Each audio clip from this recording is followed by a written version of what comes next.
Tayo sa Abra, kuha tayo ng update mula kay Jonathan Andal. Jonathan?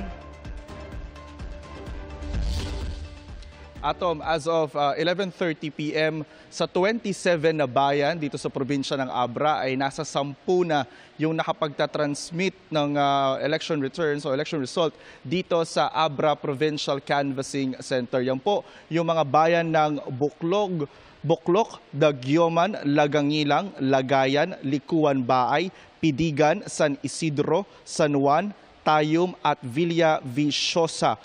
Sa ngayon po ay 27% of votes yung nakakapasok na dito sa Abra Provincial Canvassing Center at 31% ng mga presinto ang nakapag-transmit na ng kanilang mga boto.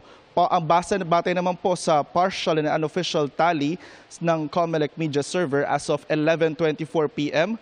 Ang nangunguna po rito sa pagkagobernador ay si Bersamin Takit, 146,712 votes.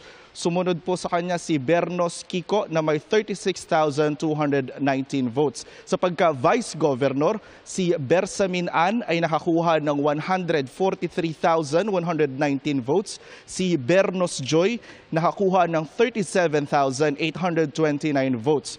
Para naman sa member ng House of Representatives sa Lone District ng Abra, si Bernos JB nakakuha ng 153,880 votes. Si Valera Mila, 24,302 votes. At si Ifurong Dayday nakakuha ng 1,407 votes. Yan muna ang latest mula rito sa probinsya ng Abra.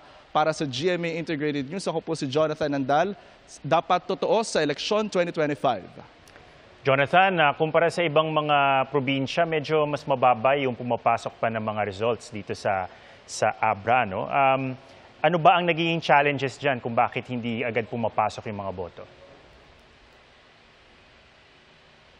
Technical difficulties ang sabi ng COMELEC Abra, Atom, na dahilan kung bakit hindi mabilis yung pagpasok dito ng mga boto. Actually, yung unang boto na nakuha nila bandang mag-aalas 10 na ng gabi, 3 oras matapos magsara yung botohan. Ang sabi, nahihirapan yung bawat munisipyo na makapag-transmit ng boto papunta dito sa Provincial Canvassing Center. Kahit nga raw yung mga lugar na dineployan na nila ng Starlink, hirap din makapag-transmit ng resulta ng boto sa kanilang mga bayan. Atom.